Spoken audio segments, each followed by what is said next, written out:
and welcome to this special year-end wrap-up episode. I'm Eddie, And I'm Tammy. and this episode is one of my favorites. We are going to be focusing on our second annual Golden Goblets, where we hand out awards and discuss a few of our favorite things from this past year. Are you ready? Yeah, I'm excited. I'm really, really anticipating, like, who did you choose for some of these categories? So, yeah, let's get started. It was hard. I feel like Especially the music. Like, I'm like, there's no way she picked one for any of these categories. So, yeah. I feel like so let's see. I feel like this is the perfect time for award show music. Oh, God, are we adding to the list towards the end of the year again? Yes, award show music. All right. So kicking it off, we have our favorite new musical artist. And there are several. Just give I me did. one. Just give me one. I did. I only wrote down one Okay. that I had to choose from. And when I was looking at it, I was like, okay. But this one, it was a little bit easier for me to narrow down. There were some great artists this year. But my final, without a doubt, hands down, Silk Sonic, also known as Bruno Mars and Anderson .Paak, even though they've both been around, making their own music. They came together and formed the group Silk Sonic, and so amazing. So yeah, Silk Sonic is my favorite new musical artist. What, Okay. That's a really good choice. That's a really good choice. what about you? Everybody knows I am not a music person, really. um yeah, it's very hard for me to like actually choose musical artists or even albums because I don't listen to enough. But I did have an artist that I love, and yes, I'm gonna stay in my bubble. Okay, so for some of these categories, I'm in my bubble and I'm gonna stay there. So for favorite new musical artist, I am going to say JB. Um, when they didn't sign with JYP, I was super excited for JB to have his solo album just because of his style that he's always had, what he's always wanted to do with his career and never been able to do when he was under that entertainment company. And finally, like hearing it and like his hip hop R&B style, he signed with Higher Music, just being able to do what he wants to do, taking full control of his musical career. Like I just thought like I loved it. Like I loved it. He hit every expectation that I had and super excited to see what he brings in 2022. That's a good choice. He made my list, and I was like, but would he count as new? But I guess he would because this is his solo and a new endeavor. So Mm-hmm. that is an And he's excellent under his choice. own name. Like he's not even Def Soul. Like he's under his own name. So Yeah. I love that. I think when he performs with that group, that's him, Junie. I'm having a brain fart because I love the oh no, group. he is. And when he did his writing, like you can see it doesn't say JB, it says Def This Soul. Def Soul, yeah. Yeah, that's So his credit. Yeah. yeah, so but I love him. And speaking of which, him and Junie have a drop coming out. I think probably this week. Maybe I think Christmas. I don't know if it dropped today. I have to check. But anyway, I'm getting sidetracked. Um, this one was hard. Favorite live performance because this year didn't seem like last year where you just had people doing all these amazing live performances to keep us entertained. People kind of went back to concerts were starting to kick up again. We're gonna see what happens with this Omarion version. Delta's crazy ass cousin Omarion is wreaking havoc. But so there were a few. I loved the BTS show that they did in LA. Like I said, I watched them all. They were amazing. Um, I also liked Silk Sonic. Whenever they performed, it is just this retro vibe of theirs. So I love watching them do live shows. Um, Same thing. Kai did a live that I liked, but actually, JB and J Park made the list when they did. By the way, and but this one is a new one. It's a new one, and I didn't know how it felt about. But in a hyphen in TXT, I can't read. I wanted. I don't know if it was for the mamas or what, but they did a throwback mix, um, where they performed throwbacks, of earlier K-pop songs, and watching them perform together, it was really good. But like I said, this year was a little different for me on live performances. I didn't have one that just made me go, oh, and just I have to watch over and over again. But those were a few of the live performances I liked, and I could add Justin Bieber to the list. But so like I said, it's a lot, but those are probably the ones that would stand out, or that I would, yeah, that I would pick. What about you? I did not have one. And I can't blame you for that. Like it Yeah, was like hard. yeah, I really didn't have one that fully stood out for me. But what I will say is kind of to piggyback off of what you said about JB. I do think a very significant moment was the fact that J Park now, they're not able to show tattoos on TV, on Korean TV. So I didn't think that he would actually perform the song with JB. So I was surprised when he came out and he performed JB's debut single with him, and he was covered like even his neck. He had even a turtleneck on to cover all his tattoos, or he wouldn't have been able to perform. But I think that was a very satisfying moment on which goes towards another award that we'll have later on. But I did like that he performed with him for his single and completely like covered up in order to get that done. Yeah. But like I said, that was a hard one to pick. And like as you know, is I just picked people that I liked watching live. Like I said, I didn't have one that particularly stood out. Like, although I did go back and I think watched our performance from last year, like I still cannot get over. And it's the MMA awards. I get Mama and MMA confused, but I still have gone back several times and rewatched the BTS performance from the 2019 MMAs. It was just that good, with Dionysus and all of that. So, but yeah, there was nothing like that for me this year. Moving on, favorite album. Why don't you go first with this one? This is going to be easy. Goes along with my new musical artist. I am going to choose JB's album Style of My Own, or Somo.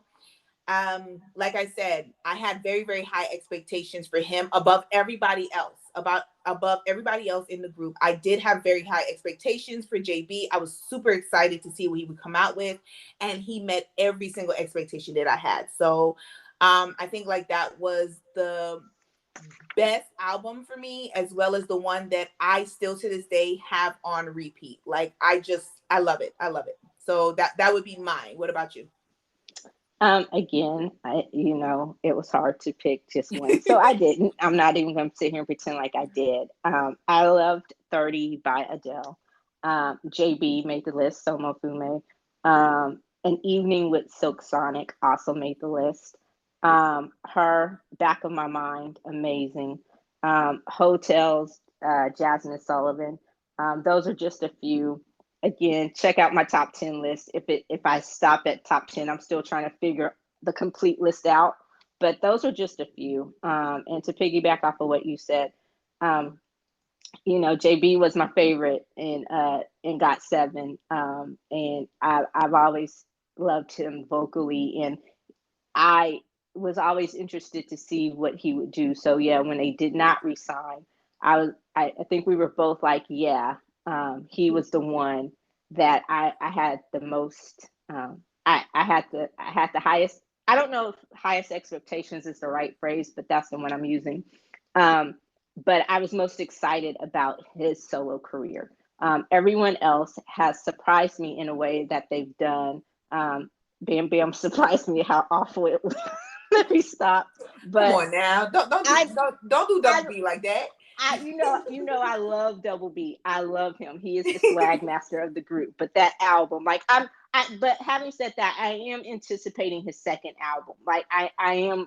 I'm not saying I'm off Bam Bam. I'm just always saying there's room for improvement. And from what I've seen, it looks like maybe he took some. I don't know. I'm interested to see what his second album's going to bring.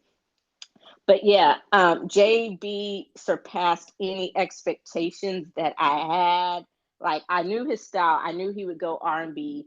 And that's kind of, as you hear him talking, you do interviews. I'm like, oh yeah, I'm just listening to some of his musical. Like he had me when he said he wanted a career, like he loved D'Angelo, and that was kind of like who he was. I'm like, oh shit, like that was the type of music that he wanted to make if he ever had a solo album. And I'm like, yeah, that's him. And so, not comparing him to D'Angelo or any of D'Angelo's music, but he came with it, and I loved every, like, I'm with you. It's still on repeat. I still pull it out and listen to it. It's a no skips album. It's a classic. I still say that whoever does his radio show, you're doing a great disservice to all of his fans outside of Korea by not dubbing the show, by not going back and putting the captions in, because he plays some great music. And I would love, like today, he played a song by a group, and I'm like, oh, he knows that group.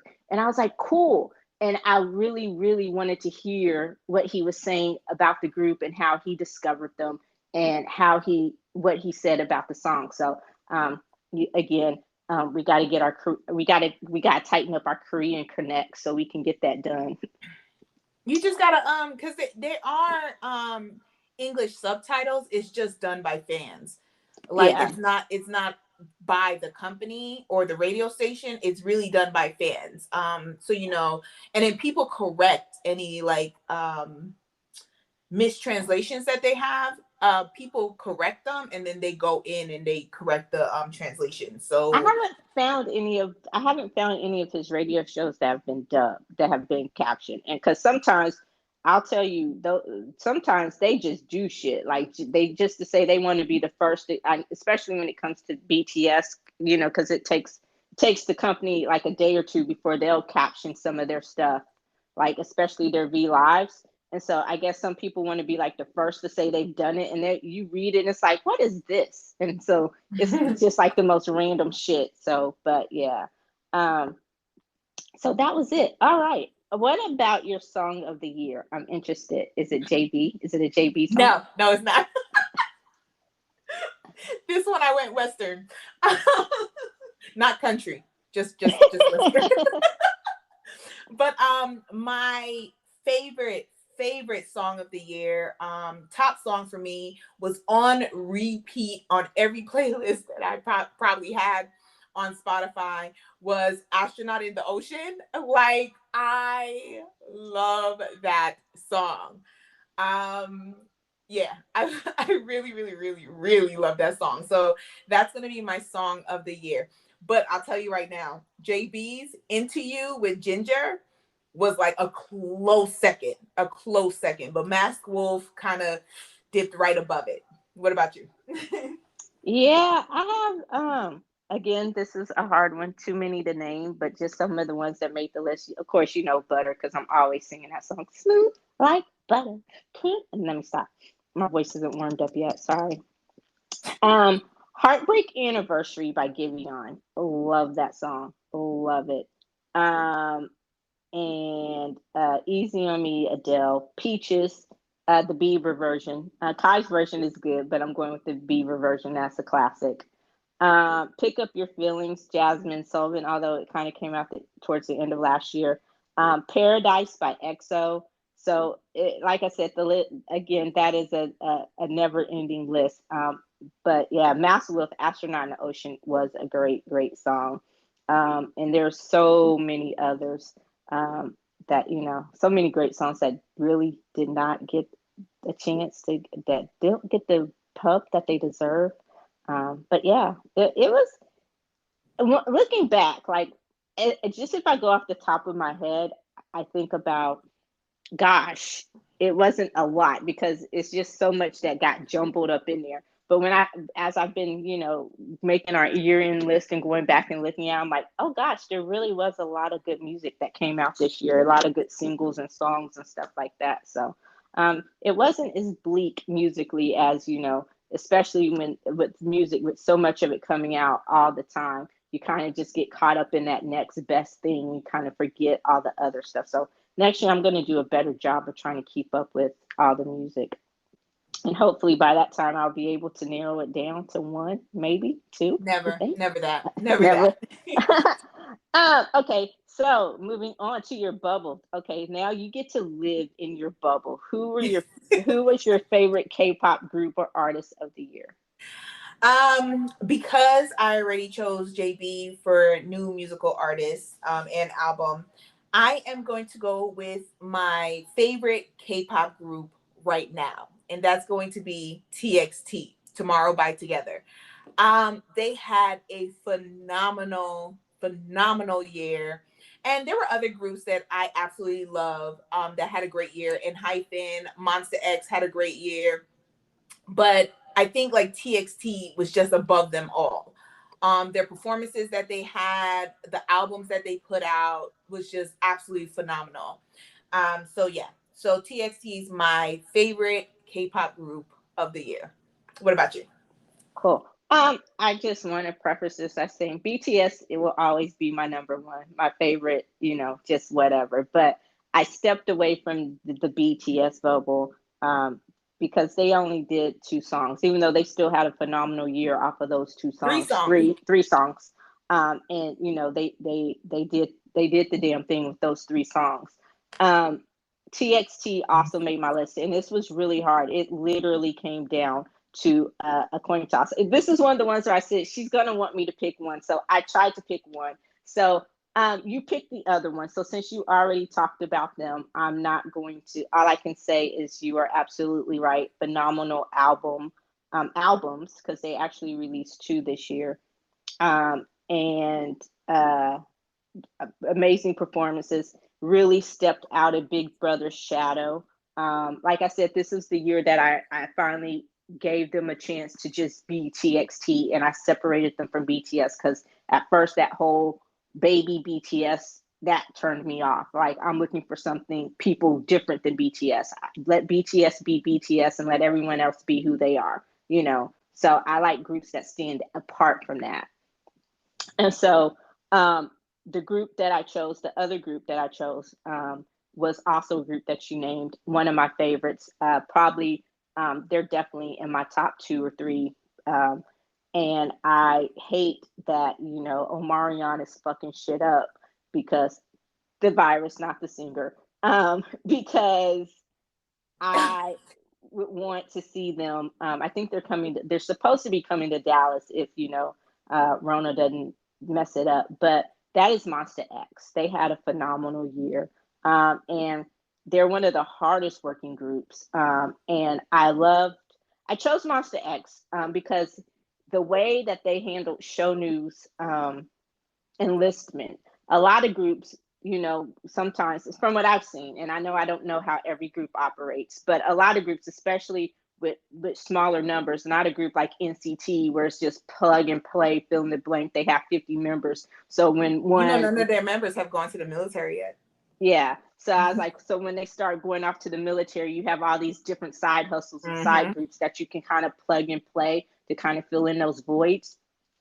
Some groups, when their members go to the military, especially their leader, that's when they all break off and do side projects. Not that I'm not looking forward to them doing side projects, especially, I say I want Honey and I Am to do one together. I think that would be so fire. But um, it's Monsta X, and that's just because of how they handled it. Um, it's like they haven't missed a beat. You still miss Shonu, like even when they did their U.S. shows, their Jingle Balls and stuff. They filled in a blank, like you don't know someone is missing unless you know. Like you miss seeing Shonu there, but it's great that they've been able to continue on without you missing this whole great big Mm-hmm. presence, if that makes sense. So Yeah. kudos to Monsta X, and they did an interview with Billboard, and they were talking about just what some of the things that they want to come. And so it's kind of like they're happy that K-pop is becoming so big here because also, kind of following in BTS's footsteps, letting BTS pave the way for that bigger recognition on Western or American award shows. And it's like they would like some of that too. And I think they're deserving of it. So, I look forward to seeing Monster X continue and looking forward to them, to seeing them. And I would love to see them live. So, you know. Um, Okay, K-pop of the year. What was your favorite K-pop of the year? K-pop moment, artist, group, album, all of the Um, above. I have two. Okay. Okay, so this is like the one category. I have two. So the first one, because you already mentioned them and you talked about how just how amazing they were this year, I will say the first one is Monster X. I completely agree with you on everything that you said. Um, like I would have to say they are absolutely phenomenal. They're top notch on being one of the best, if not the best, K-pop group out there. And they don't get the full recognition that they deserve for how talented they are and how amazing they are.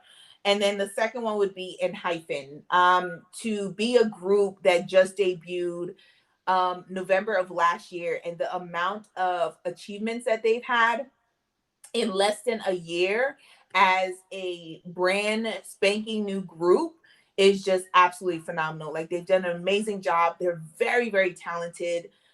So it's not like they're living off of the shadow of BTS or anything like that. Like no, they're doing this on their own, and they're extremely talented on their own. And so I would say they've had the most amazing year for a brand new group would be in hyphen. I don't think, except for like maybe Espa, which is another discussion, but I would say that in hyphen has had the best year in K-pop on how much they've achieved in less than a year after debut. What about you?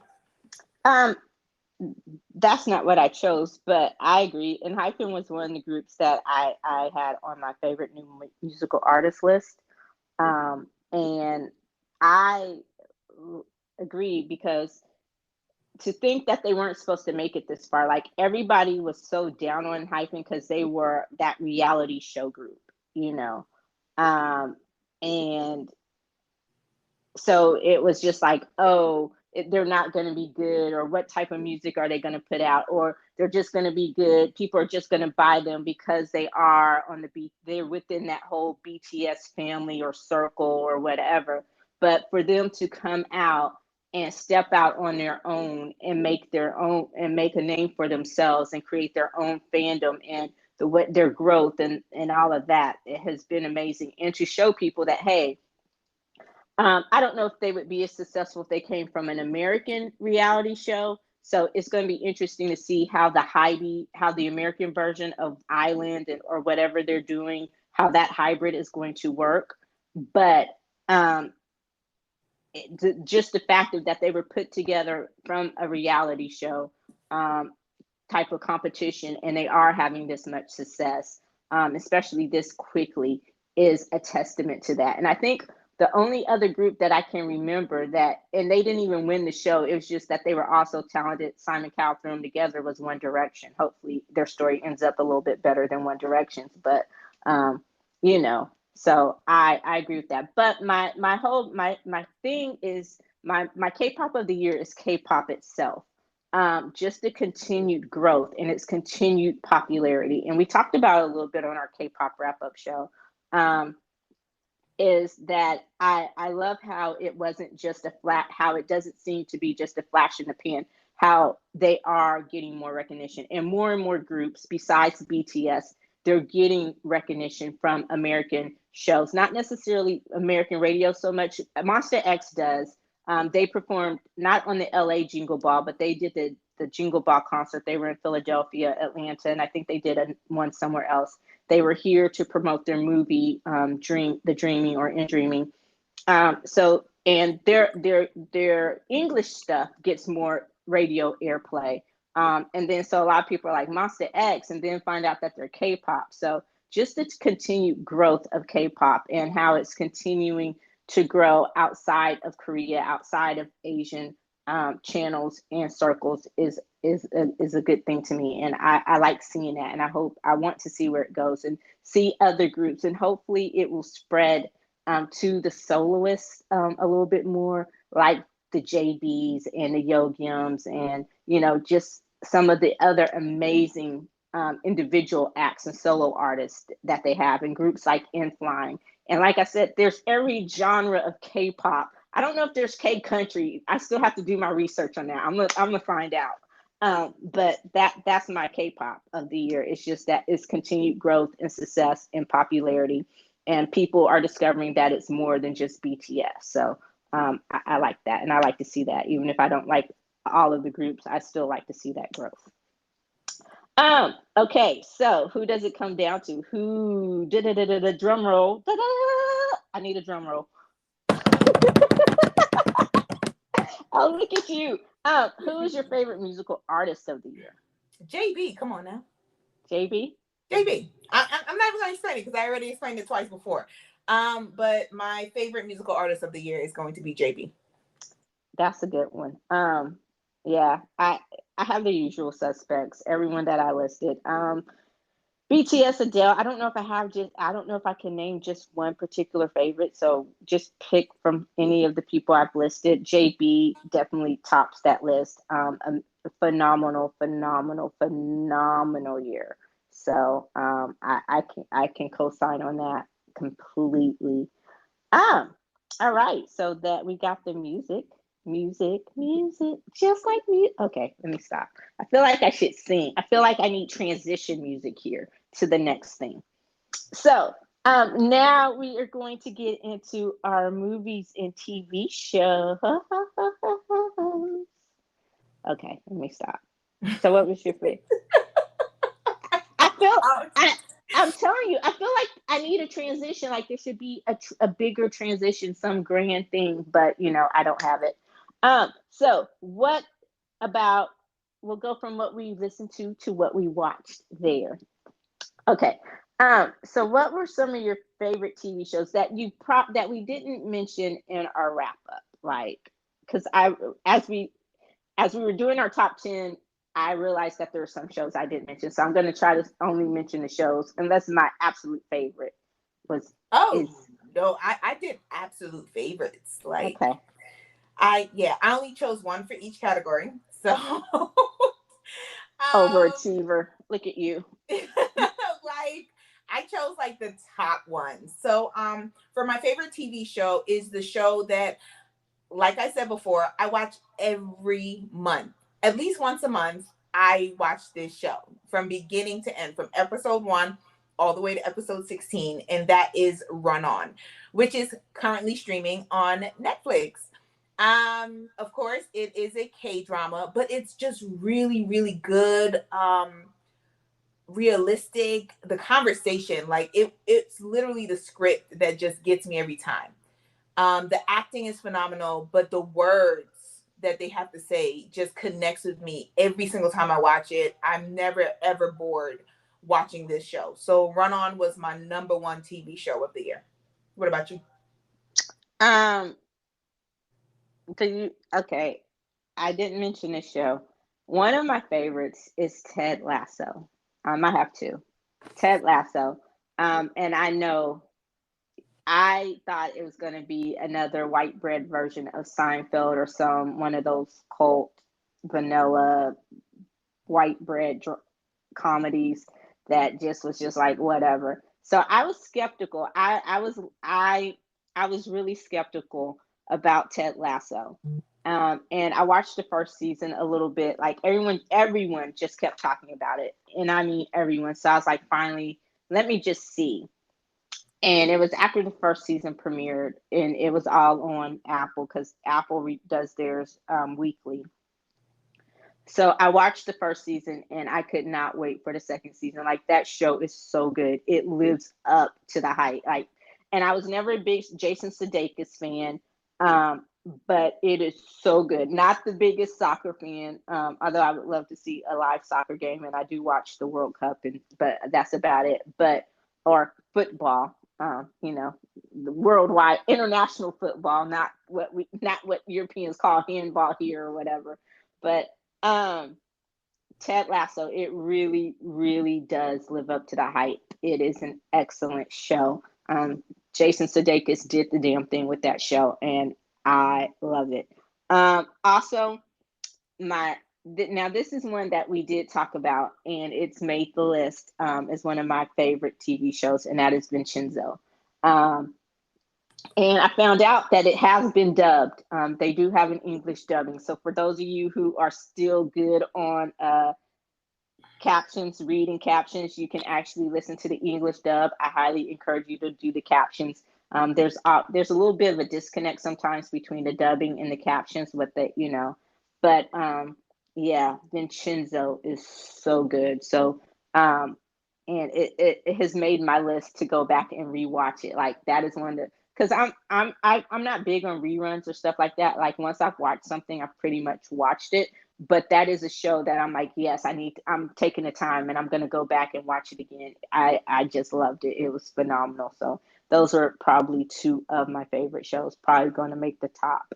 Um, what a favorite new actor or actress? Do you have one? I do. I do. A little surprising because I will say that there were a couple of people. There were. Um, but I chose someone that I hadn't heard of before. So I'm gonna completely mutilate his name, so I'm just gonna say that now. But it's Wak Dong Young.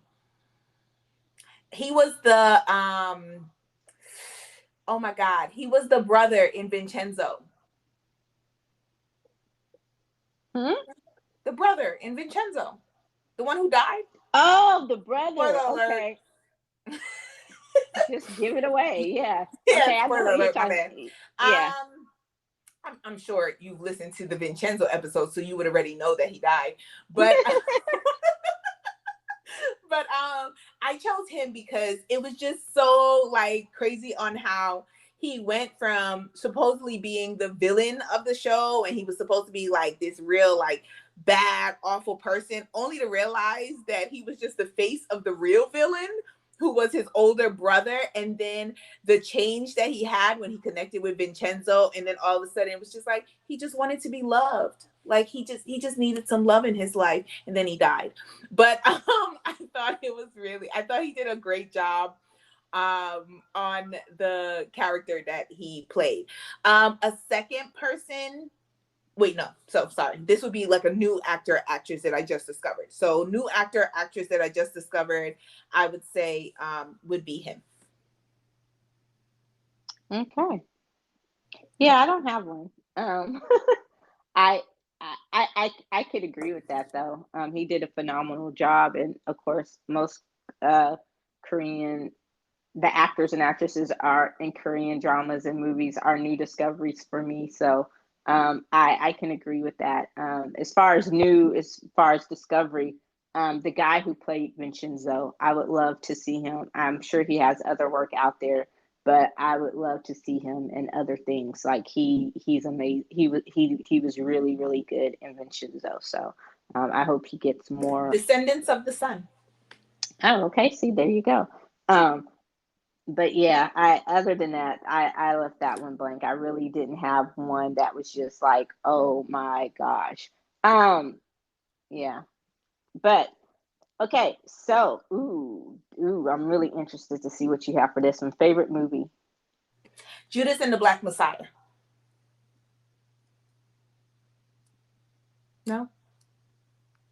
Oh, I was waiting. Is that it? You done? No. I chose Judas and the Black Messiah, and the reason why is because, like, it made me feel so many emotions while I was watching that movie. I learned some things while I was watching that movie. I was angry, like I was all about going outside and throwing my fist in the air and just walking up and down with my fist in the air after watching that movie. Like, it had me have some emotions against certain groups of people that I had to like talk myself down from. It was just such a powerful, powerful movie. And I feel that it's a little underrated because it was in the first half of the year. And we've had great movies that have come out afterwards, but that one still sticks. Judas and the Black, like it still sticks. Like just phenomenal acting. Yeah. Like, yeah, that's definitely going to be my number one movie of 2021. Um, I had a tie. Um, Judas and the Black Messiah also made that list, and I'm with you. I love different stuff like that, and one of the most fascinating characters in history to me. even though he was an asshole, um, is J. Edgar Hoover. Um, he's just very, very fascinating. And just how he got away with so much and the things that he did, and building up the FBI from nothing. But then once you get beyond that awe of this and you get to the man himself and what he did as he ran the FBI and all of the unsanctioned hits and assassinations he ordered, let's just call it what it is because that's what they did. Um, so yeah, anything that has him in it, I'm kind of into, but that's not why I love Judas and the Black Messiah.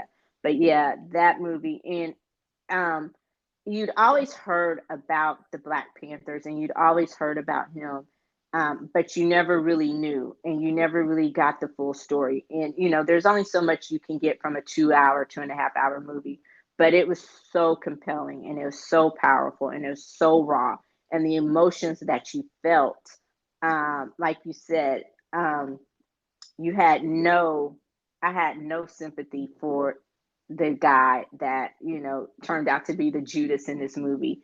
It was just like wow, you know. But yeah, the acting was phenomenal. It was really good, and it made my list. It was one of those that you, like I said, when you consume so much, and and it came out the beginning of the year, and so much has happened since then. Not just that you've watched many different movies, but just different life, day to day shit, just taking up brain space. That movie still stuck with me. Like I didn't even have to go back and look at a list. I was just like, yeah, Judas and the Black Messiah. And maybe one day.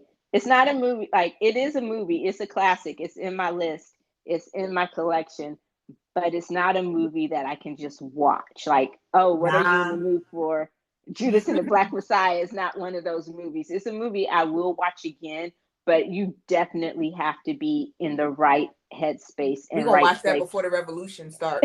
Yeah, the revolution will be televised. It will not be Yes. televised, but yeah, yeah, that's a movie you got to be in the right headspace to watch. It's not just something that you can put on and watch every day, or like you say, it's not a once a month watch. But yeah, it was definitely good. My other one, I think, surprising no one, is No Time to Die. Um, I loved how they wrapped up the Daniel Craig series of the Bond movies, of the Bond series. Um, and I loved everything about that movie. And from Casino Royale to No Time to Die, the Craig series just got better and better and better with each movie. And that was one of the ones I was waiting for since last year when it was supposed to come out on my birthday, to this year when it finally came out. So yeah, No Time to Die. It surpassed all expectations that I had. Really excited for it. It did not seem like it was damn near 3 hours long, but it was just really, really good. So that one makes my list. I haven't made it to see Spider-Man yet. Omarion is fucking that up. The theaters are too crowded. I will see it by the time we review it, but but I put Spider-Man on my early list. So since I haven't actually watched it, I didn't put it as my favorite, as one of my favorites yet. So we'll see. All right. What about your favorite TV streaming show or movie? Um, so this is where I'm gonna contradict myself. Because it's gonna be different than my favorite TV show overall, which is also on a streaming service of Netflix, but it's really yeah. So for this one I chose Vincenzo. Um, yeah. For everything that you said before about it, completely agree. I'm co-signing everything. It's absolutely phenomenal. Now that it's dubbed, as you said, please go watch Vincenzo. It's really, really, really good. Really good. Like I'm co-signing that. Yeah. Um, so I for streaming movie, I chose a movie because I'd already done TV show. I guess if I had to pick another TV show, I would pick two that are both on Netflix. One is in the bubble, Squid Game. also lives up to the hype. Highly, highly, highly recommended. Can't say enough about it. So yeah, Squid Game deserves every recognition that it's getting in the U.S. They're already talking about it for Emmys. It was nominated for Golden Globes. Yeah, the Golden Globes are going to be Karens this year. They're still trying to put on a show, even though it's not going to be televised. They still went through the whole thing of nominating um, and all of that. That's a different story. But yeah, I think I think Squid Game was also nominated for a Critics' Choice, which have been postponed due to Omarion. But so Squid Game and You would probably be my two streaming shows that I've watched so far. Um, and then for movie is a new one that just recently came out, like really recently. But one of the best streaming movies I've seen so far this year is Unforgivable with Sandra Bullock. So good. There's a twist in there that you absolutely do not see coming. Really, really good. Highly, highly recommended. Um, and there are some others, but Unforgivable, yeah. Bruised was pretty good for Halle Berry's directorial debut. It's not what you think it is as far as an MMA movie. I know that's how people describe it, but the MMA part really takes a back seat to everything else. But it's good too. So yeah, but Unforgivable and yeah. All right. So what is your worst movie or TV show? I want to hear yours first, Eddie. Okay, mine. I only show I this one I got one. Like I found the one. Like this is one where it was no hands down. As soon as I saw that, it didn't take any thought. It didn't take anything to it. This was a movie that we were supposed to review. And I went to see it and you did not. And normally I just say, well, I'm interested to see what you think about it. And when I found out you did not go see it, I wasn't mad because sometimes I'll do that silent seed, which I'm really good at.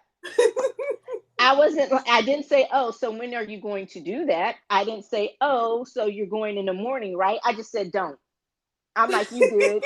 You did. You I was did. like, I was like, don't.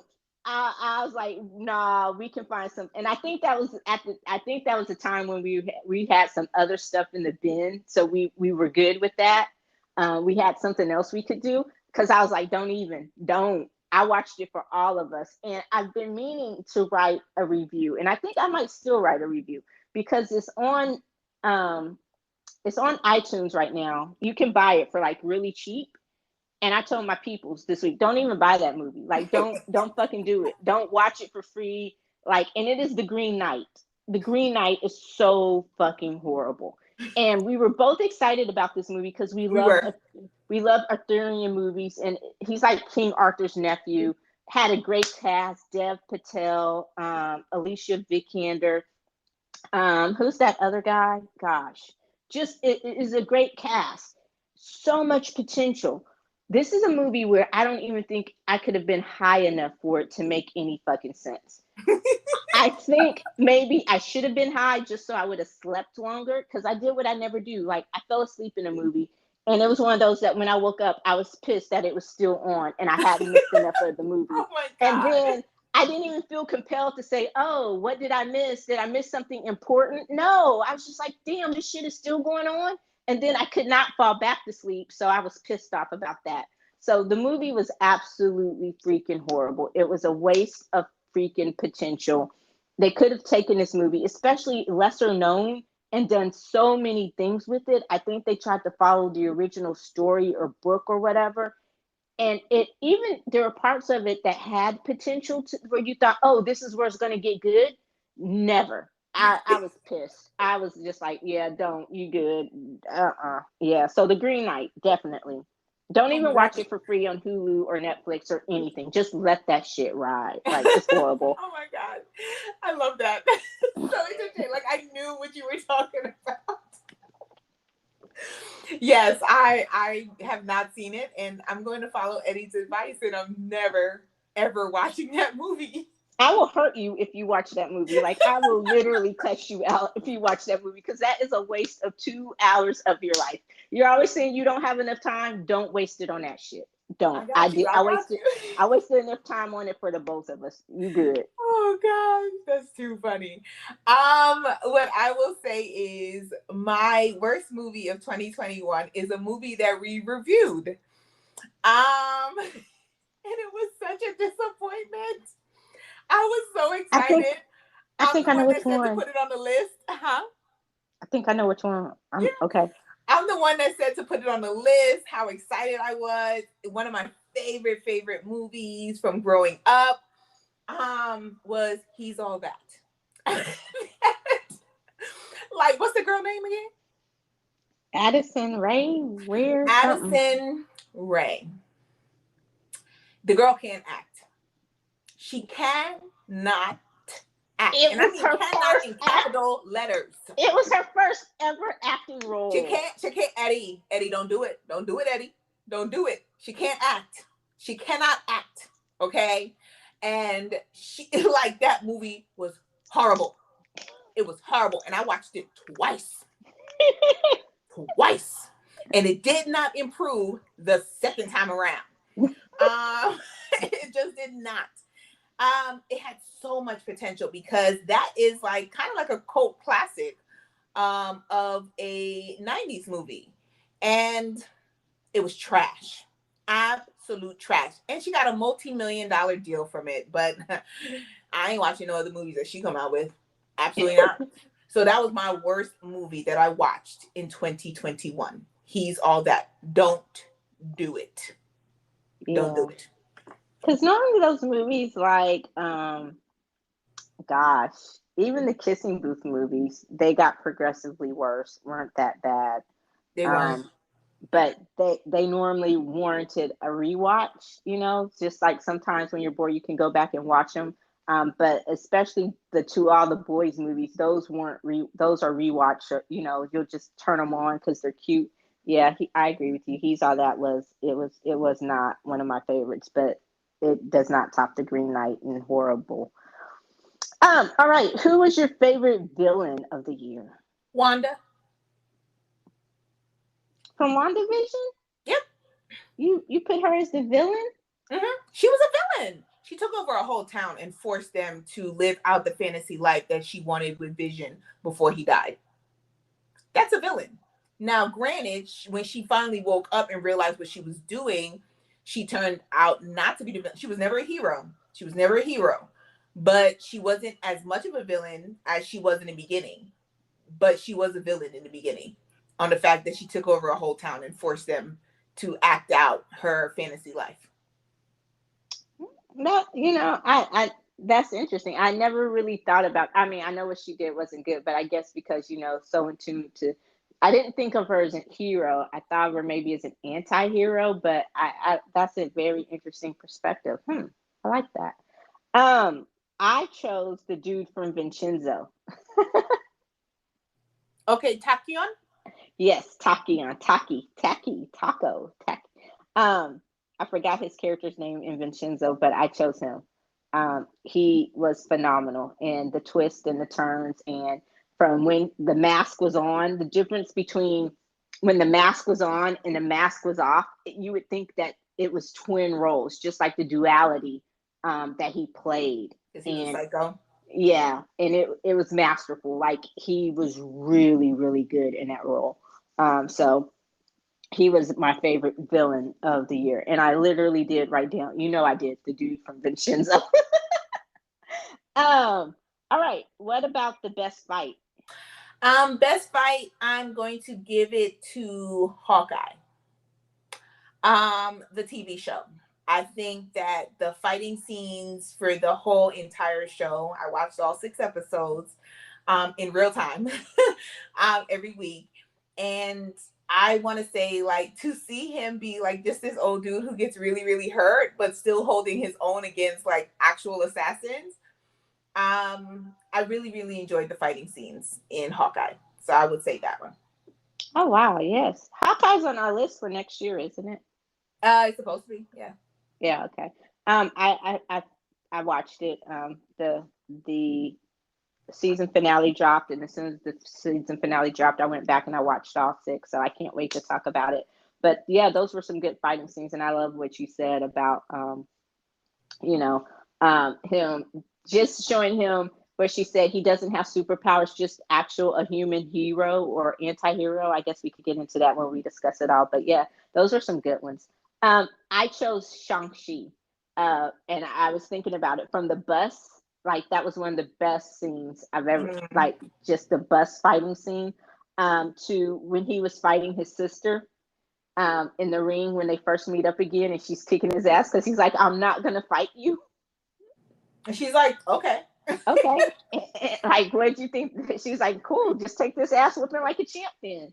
And then to when he was fighting his father, like Shang-Chi had some of the best fighting scenes I've seen this year, especially that bus scene. So I think that you could pick just about any fight scene from Shang-Chi, even the scene that was kind of more or less like a seduction flirting scene between his parents when they first meet. It was really masterfully done. So who's your best on-screen duo? Vincenzo and Cha Young, which is the name of the female lead. I thought they were awesome on how when they were coming up with different pranks and everything like that to get back at that big company, the big pharma company. I just love like how hilarious they were. And then I would say to add on to that is the people from the complex. Like that whole group of people from the complex, along with Vincenzo and Cha Young, like they were awesome. Like I just loved it. They were. I have several. I loved Cha Won Yu and I don't know the character's name, but from True Beauty. I love them, and I love the India. friendship. Yeah, and I love how it all went back. You could even add that triangle, like the all of them. But I love their chemistry, and just how he knew who she was. Like he really did see her beyond the physical, and he saw her for who she was. And I love that story, and I love them together. Also, I chose for best on screen duo Simu Limu and Aquafina. Aquafina can be a bit much. She can be a bit much to take, and that's how she talks. That is her persona, that loud. So it's really hard. But I thought that they did a good job of balancing each other out. Like he played the straight man to her just being so over the top. But um, I actually liked her as Katie, and I thought that they, because that was, I was glad. On one hand, it's like, oh, okay, cool. But when you hear Aquafina, I didn't think, I didn't know how she would fit into that movie. I didn't know. I was expecting her to come just be, maybe a true side, like a true side character or something like that. But she actually did a good job, and I liked them together. So I thought they were a good duo in the movie, and he made her bearable in that movie. So I thought that was a good job by them. Okay. Do you have a favorite actor or actress from this year? I do. I'll pick two. Oh, look at that. As we're talking, I'm like, huh, yes, the person just comes into my head. So that's kind of what happened here. So I did have the first person I put down, I have an actor and an actress. So for my favorite actor of the year is going to be David Kaluuya. How do you say his name? I don't know how to pronounce it. Kalua. Kalua, from Judas and the Black Messiah. Like he embodied the character that he played, just completely embodied the character that he played. He was absolutely phenomenal. So I'm gonna choose him for my best actor. And my best actress, I'm actually gonna choose Elizabeth Olsen. I think she did an amazing job in WandaVision. Hilarious that these two are from like the first half of the year, but yeah, their performance really stood out for me this year. What about you? Um, I agree with you on Daniel Kalua. I could also put Lakeith Stanfield in there. I think Lakeith Stanfield is so underrated, just from the variety of characters that he plays. But he did the damn thing, and like you said, Daniel Kaluuya was the embodiment of Fred Hampton in that movie. So I agree with you on that. Lakeith Stanfield is also another one of my favorites. Um, it was a great year for acting. As far as this was a hard category for me. Um, but I think I am going to also pick Jennifer Hudson. I don't know that it is award winning material, but she did a great job as Aretha Franklin. Um, you know, like I said, when someone can make you forget that they look nothing like the person that they're playing, and just embody that role. So you could add Will Smith to that as well for King Richard. But so those are just the top. Those are just a few. I usually like, although the Oscars have nothing on the Golden Goblets, I usually try to go back and look at who's getting nominated for what awards around this time of the year. So, but yeah, just from what we've had, and I agree with you. Elizabeth Olsen did an amazing job in WandaVision.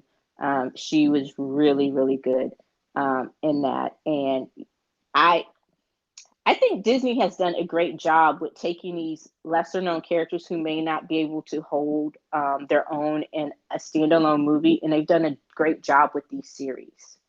Um, well, Marvel, but even with, like I said before, even with them being on Disney, it doesn't take away from it. Like I think they've done a really good job with that. But yeah, so I agree that was good. All right. What was your guilty pleasure? So now we're on to our final sets, our final group of awards. I call What this was your the Everything Else Awards. the every our miscellaneous, our everything else, our kernels of popcorn. The wine spills over. Now we're into the kernels. We're at the bottom of the bucket. But these are the Ooh, best ones. yes. These are the ones that have been coated in those half pop ones that are so good sometimes. Okay. So what was your guilty pleasure of 2021? It's gonna be what it was last year. My guilty pleasure last year was K-pop and K-dramas, and that's gonna be my guilty pleasure again for 2021. We have our episode coming up called "Shit That Got Us Through 2021," and I'll definitely go into more details when we talk about that. But yeah, like I'm a little bit guilty on the fact that I'm still in this bubble. Like it's been over a year, and I'm just finding more and more like shows to really really like, and more groups and solo artists to really enjoy. So I don't think I'm coming out. I think I'm gonna stay here. I think this is where I'm gonna be. Interesting. Um, my guilty pleasure is always Jason Statham. Wrath of Man was a great Jason Statham movie. Guy Ritchie, I loved it. You know how I feel about Statham. No slander, no slander. So anything with Jason Statham in it, I'm there. Uh, Also, I've been in a little bit in my K-pop bubble too. My guilty pleasure was In the Soup too. It was a little different from the original In the Soup, but I loved it just as much. Um, it was different. I love seeing that big ass puppy. That's actually a horse. That JK's dope baby Doberman. Um, but also, I realized that this became a guilty pleasure because I looked forward to Tuesdays. Like how General Hospital is my everyday guilty pleasure. Like it's my happy place. Well, Mm-hmm. on Tuesdays it became Run BTS. Like I would just I don't know what it is about that show. It's not like it's just award winning show. It's just stupid. But I like you need something to take your mind away and just escape. And so that kind of became it for me. Was I loved Run BTS. I was sad when they were like, no more Run BTS for 2 years. I was like, what the hell? And then I was like, well, at least I still have General Hospital. So I'm sure there were some other guilty pleasures, but they might be a little too guilty for me to talk about. Um, but yeah, so off the top, those are the ones that I came up with. And of course, K-pop, I don't consider that to be a guilty pleasure anymore. I've just added K-pop and K-dramas to my everyday rotation of life. Like, it's just now like I said, K-pop has become so habitual to me that when I hear it, if there's a song that's in all English, I'm like, whoa! It doesn't even phase me anymore, you know. So I'm like, oh, and then I have to go back and I'm like, wait, was that song in all English? And I'll go back and listen to it again. So that's the part that surprises me now more than a song being like a traditional hybrid of English and Korean or English or J-pop. But yeah, so In K dramas, they've just now made the rotation. Although I put them on the list because of what but I would rather read the captions than listen to the dubs on K dramas, honestly. Okay, so who got your achievement award? These were hard for me. So my Popcorn Wind Down Achievement Award is going to go to Marvel Studios. They have had a phenomenal year. They have done their mini series based on lesser known characters, or they've taken characters from their movies and given them their own series because they're not big enough to have their own movie. So you had WandaVision, you had oh god, I wanted to say Winter Soldier, but it's not Winter Soldier. It's what the heck is the dude character? The Falcon and the Winter Soldier. Falcon and the Winter Soldier. Thank you. You had Loki. You had Hawkeye. Next year, you're gonna have Miss Marvel. Like you're gonna have Echo is coming out. So I think Moon Knight Moon Knight with Oscar Isaac. yes.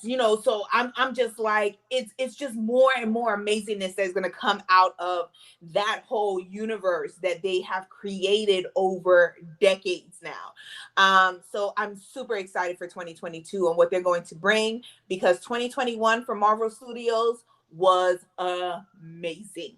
Amazing. You know what? That, like I said, that was a hard award for me. So it was when I actually left kind of blank, and I was like just going through and filling in the blanks is when I kept thinking about. And I am going to piggyback on what you said. I agree with you.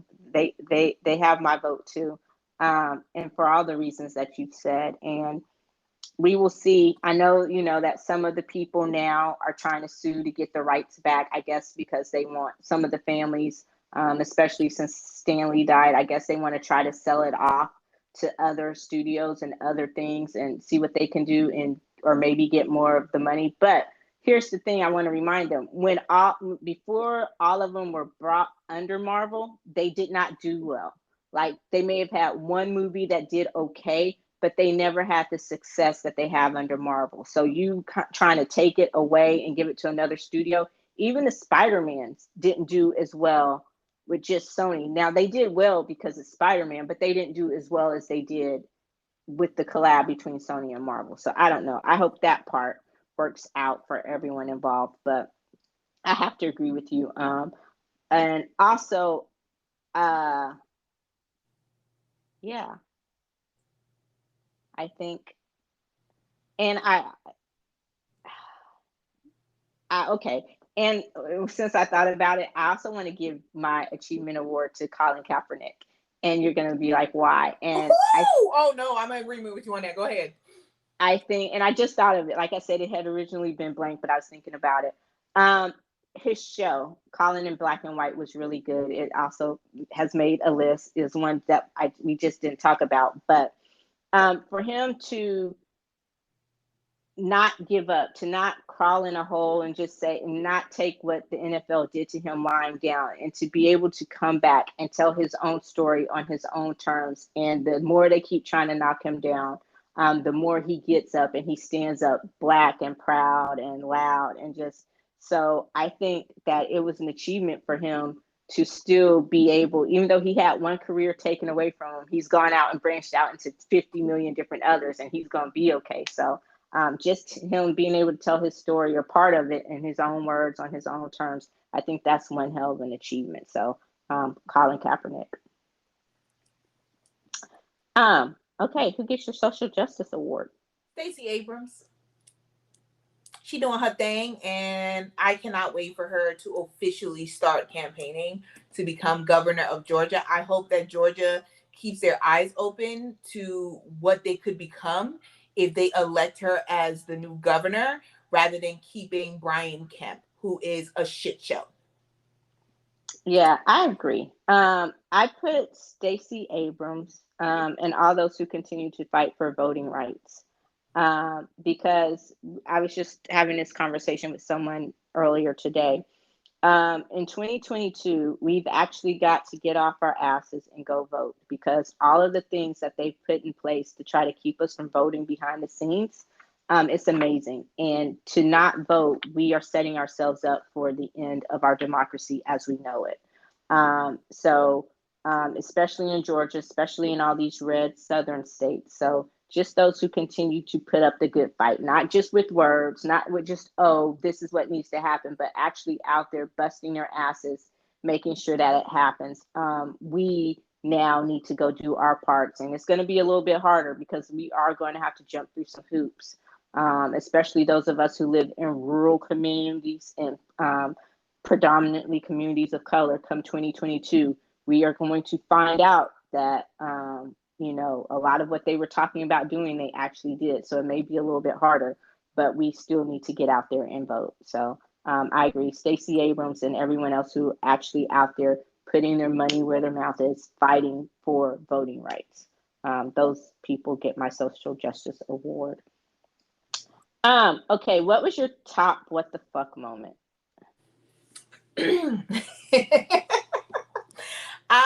So I'm gonna stay a little political for a minute and say that my top what the fuck moment, there's two of them.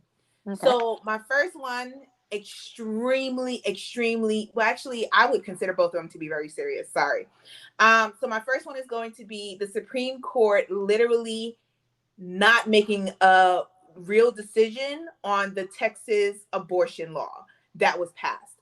That although like our democracy is being broken down, just even the checks and balances that we're supposed to have in our government is also being broken down by the justices that have been approved under the man that shall not be named.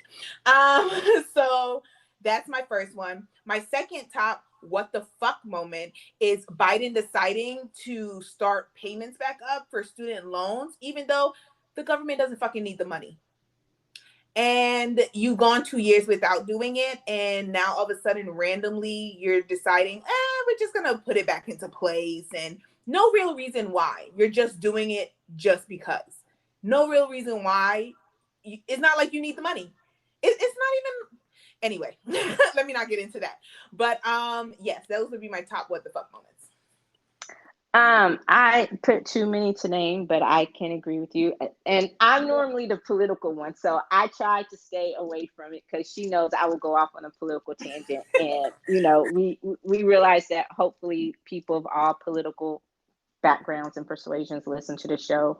And this should be we try to make this an escape from that too much, but sometimes some of the shit just permeates every inch of our culture where you can't help but to talk about it.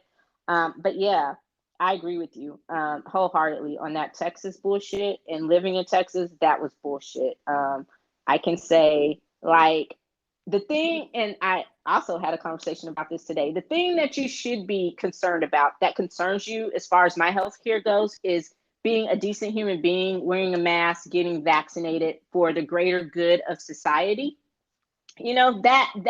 That should be the thing that as far as you caring about my health care and me being a healthy person or whatever, those are choices that you have the right to make, that should concern you.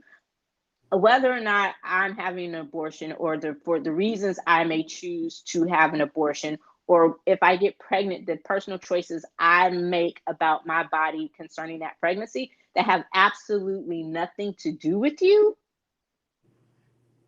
you want to weigh in on. But the other shit, the shit that you could actually help me maintain my health and well-being with, you don't want to do. So it's like, make it make sense. Like, Jesus, take the wheel, beat me over the head with it, and please make it make sense, because it doesn't.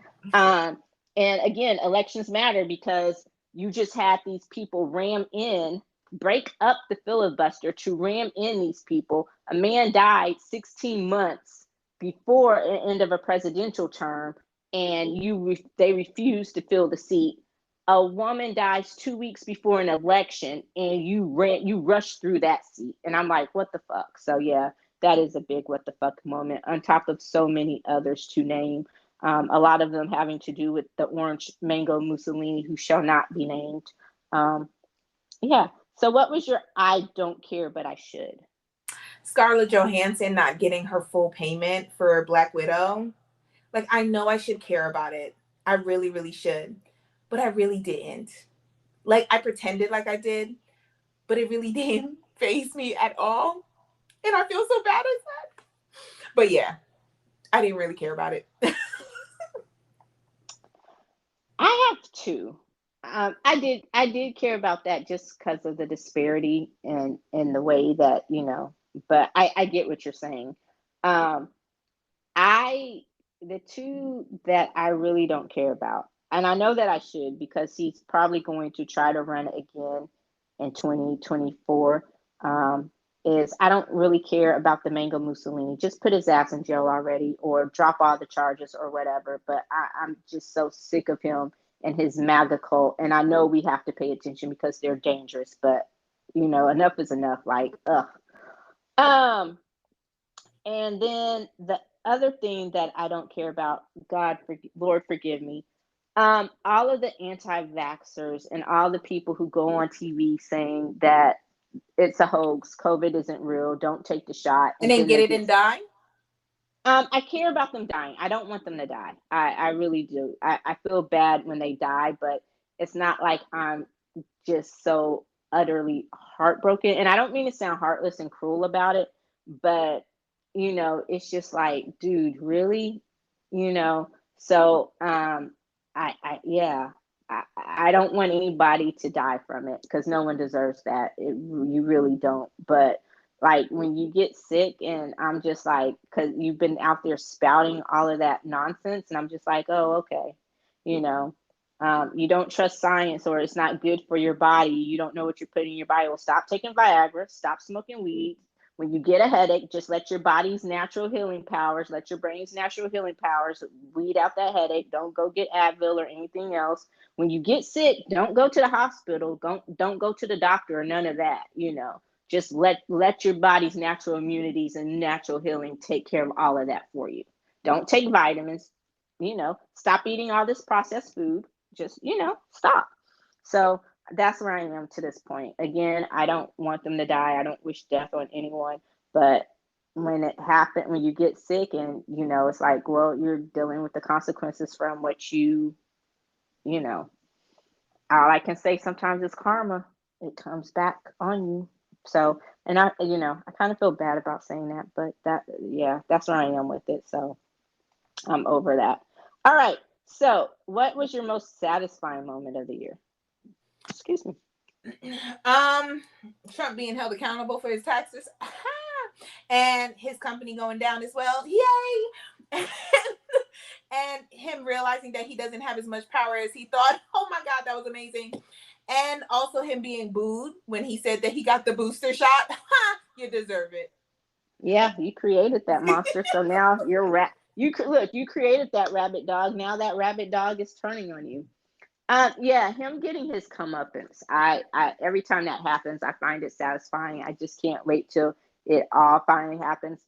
All these people, all of these um, people of privilege who just thought that they could walk into the Capitol, and that was also a big what the fuck moment. Like, what the fuck was going on? But who thought that they could just waltz into the Capitol and destroy the Capitol and nothing happened to them because of, we all know why, because of their race. You actually had a woman say it: I'm blonde hair, blue eyed, and I'm white. Nothing's gonna happen to me. So a lot of those people are fucking around finding out, nah, bruh, welcome to like, look, welcome to my life, Yost. But if that were people who looked like us, we wouldn't have never made it that far. But you know what I'm saying. So that is also really satisfying, is to see those people get their comeuppance, to get their just due, to get, to finally be made to face some real consequences for their actions, and to see the Mango Mussolini have to deal with his actions. Now, if the rest of them would fall in line, then what? Okay, I agree to disagree. Do we have an agree to disagree? Have we? I have an agree to disagree. Okay, what is it? That BTS is the best K-pop group. Hmm.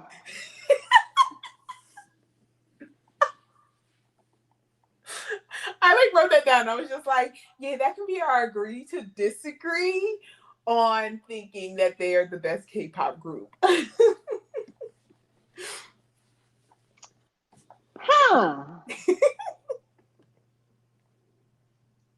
gosh. Okay, who do you see being better? They're my favorite. I will give you that. So I'm going to leave room for my bias to be appeared. If you're going to say who I think They're the you most are, popular.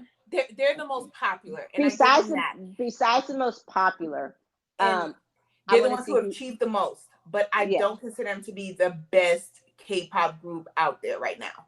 Okay. Who I do you don't. see? Monster X is one of them. Okay. No, I would just say Monster X. Because I don't want to get into a whole big discussion about it. So just the one that I'm gonna put out there as currently right now for me being one of the best K-pop groups would be Monster X.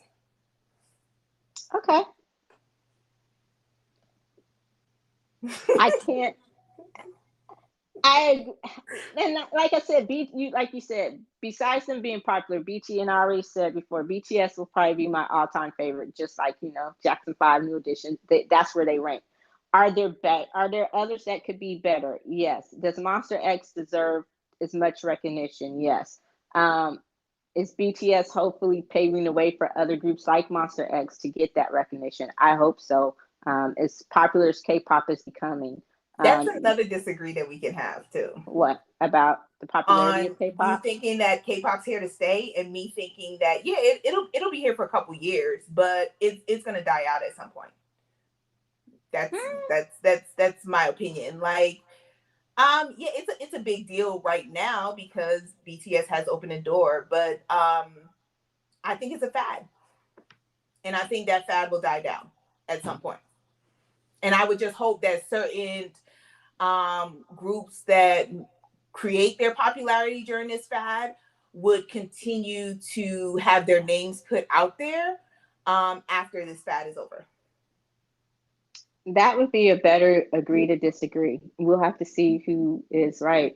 Um, I don't think it's a fad. I really don't. The whole Korean entertainment thing, I don't think it is because, like you said, like a lot of people that I've talked to who kind of got into the bubble at my persuasion or my thing, it does start with like BTS, and I know some people who hated BTS and still are not big fans of BTS, but I turned them on to Monster X, love Monster X, and so I get that argument. But the people that I've talked to is like once you've started watching Korean dramas or you start watching this stuff, like I understand why it would seem like a fad, but I honestly think that I think that it's here to stay. That's what I think. So we'll see. Yeah, we're gonna So agree to to disagree. disagree because just like how you say you found people who can become a fan of certain groups, I have I have not. Like I have not found anyone except for teenagers. Like it's still predominantly teenagers who are fans of K-pop. Now K-drama is a little bit different. It's a little bit different. But K-pop, the majority of their fan base is still teenagers. And It's I think that's because, and that's the thing I have about K-pop, part of the marketing. K-pop is kind of like when you hear K-pop, you think mostly of the boy bands and the girl bands.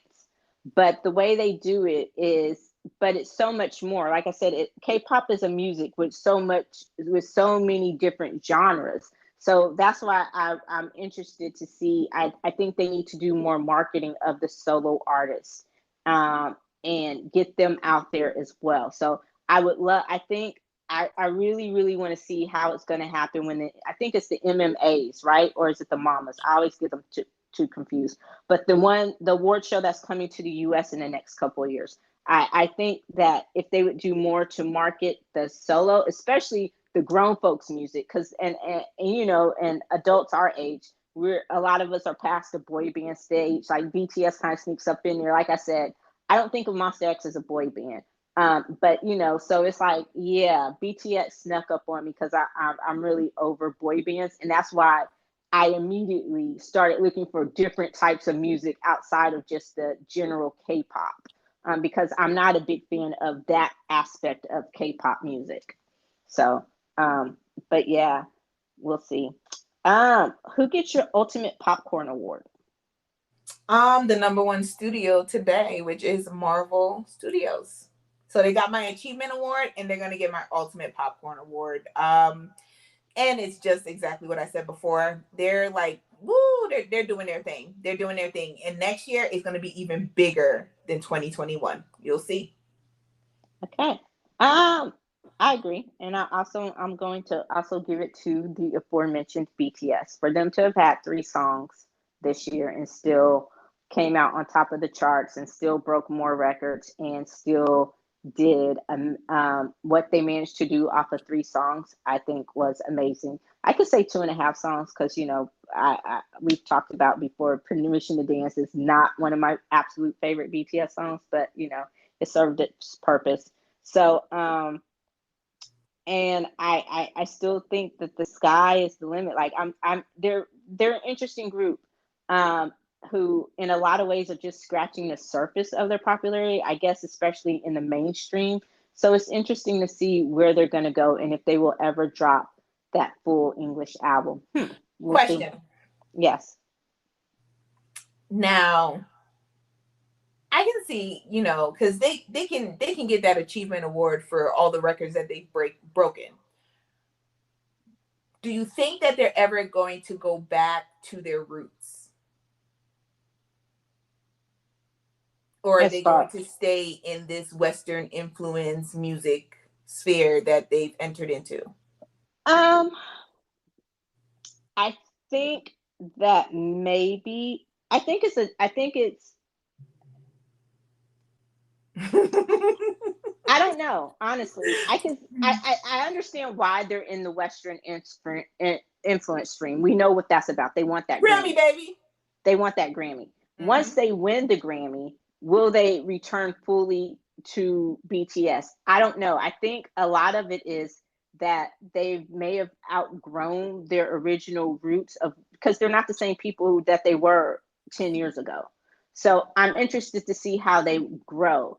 Um, do I would I like a hybrid of some of it to come back? Yeah. And then some of it, like if you go back and listen to some of it, some of what they were talking about, um, it was it was the machinations, it was the feelings of a bunch of teenage boys. So I'm interested to see them as men. So I think there's a place for it where they can mix some of the hybrid of the earlier sounds, but I think I like the growth process of BTS. So we'll see how they're able to mesh that up, um, but we'll see. They can sell shit to people and they're gonna buy it. But yeah. I know I said it before. They can throw shit on a wall and people be, ooh, look at that. No, baby, BTS just threw shit on the wall and it's disgusting. Like, because it's BTS, yeah. But so we'll see. All right, the Wine Glass Overflowed Award. Who did you give that to? I gave that to Joseph Biden. He makes me cry every day on how much of a disappointment he's been. Every day. So I'm not going to get into it. I'm sure a lot of people already know what I mean, but he is an absolute disappointment to me. Now, granted, he was the best choice that we had, but that doesn't take away from the disappointment that he has been in his first year in office. You? I can again, that was another one. I was like, I don't know who to give it to, but I can't think of. Unlike when I came up with Colin Kaepernick off the top of my head, I can't think of a different. I cannot think of a different person. I think that is very fitting. Disappointed for different reasons, and here's the thing, dude. I understand. And I hate it as much as I hate it. I understand why we still court Manchin because if he goes full on Republican, we're screwed. So I get that. I get why you want to keep him in the middle, but I think at some point you do too much to appease him. So that's a whole different story. He's too powerful. He is for him to be one person from this one bass awkward state that it's like, dude, I didn't fucking elect him. I'm not from West Virginia. So I don't need him making decisions for the whole country. So I get that's a different thing. But here's what I said earlier about um, Joseph R. Biden, is that you are stuck in a time loop to the good old days when the opposite party actually had a platform. They actually, you could have, you may not have agreed with them, but you could say at one particular time you could have said that they honestly thought that they may have been doing what's best for the country, that they had something, that they stood for something. You may not you may not agree with it, you may not have, but you at least, they weren't so public about derailing the best interests of the American people. There was room for negotiation. This iteration of that party is nothing like that. It's not even the same party you dealt with 12 years ago when you were sent to negotiate with them as vice president, and you were able to meet a middle ground more often than not. Um, this is not the same party, so you cannot operate by the same rules that you did in the 70s, 80s, 90s when you were a senator, even when you were vice president. And for you to still be doing that now that you see firsthand and that you're in that office is disheartening. Um, Still better at this point than the alternatives that I hear are coming up in 2024. But, and you are the best person for the job, but you're not quite living up to your potential and what you could do in that job. So I agree with that. All right. I feel like we need a palate cleanser. Yeah, we do. We Smooth like butter, criminal. Yo, I feel like, okay, so next year we're gonna have to switch these awards around and let's do like our achievement award at the end. I was just like, dang, how are we ending on the award that like makes us cry with a full glass of wine in our hand? In case you realize, fuck the glass, you need a whole bottle. You drinking it from the bottle, taking it to the head. Taking it to the head. So next time you might need to name that the "I Need Some Wine and Weed" award. Woo! um, No, I was. I'm sorry. Go ahead. I was gonna say, definitely look out for shit that got us through 2021, which comes out on New Year's Eve, December 31st of this year. I think that's going to be a very, very interesting show to kind of see, like, well, I'm guessing we've kind of mentioned some of the things over our whole wrap-up series that we do on some things that I'm sure people can guess that helped us through 2021, but I'm interested to see like exactly what the list is. Like top five. Eddie, not top 25. I got you. I can do not top 25, Eddie. I can do a top five. I got you. Top 5 things that got you through 2021, okay? I can do that. You know what we should have done? We should have done best episode.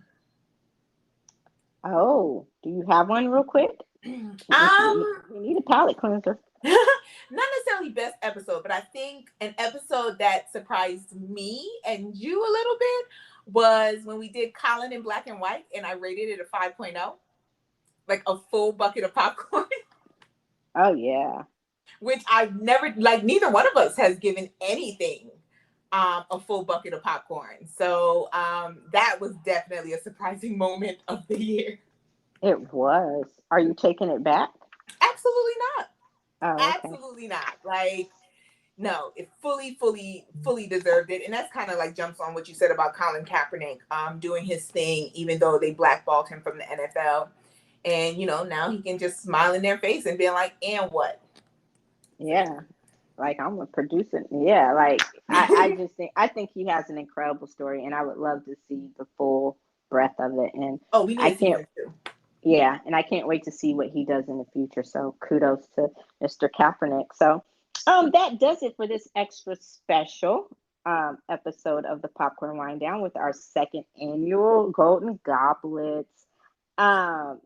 Please be sure to listen, like, follow, and comment on Apple Podcasts, Google Podcasts and or Spotify Podcasts. You can also keep up to date on the latest in entertainment and pop culture news, as well as other amazing kernels of pop culture goodness at thepopcornwinedown.com. That's it. That's the plug.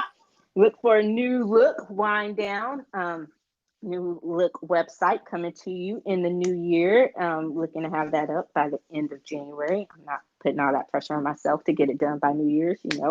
That's one of the things that got me through 2021, but that's a different episode. So stay tuned for our next year end wrap up and our final episode of the year, which will be the shit that got us through 2021, which seems like a repeat of 2020. God dang. 2022, please bring in some good stuff. So until next time, I want to thank you as always. I'm Eddie. And I'm Tammy. Bye. Peace.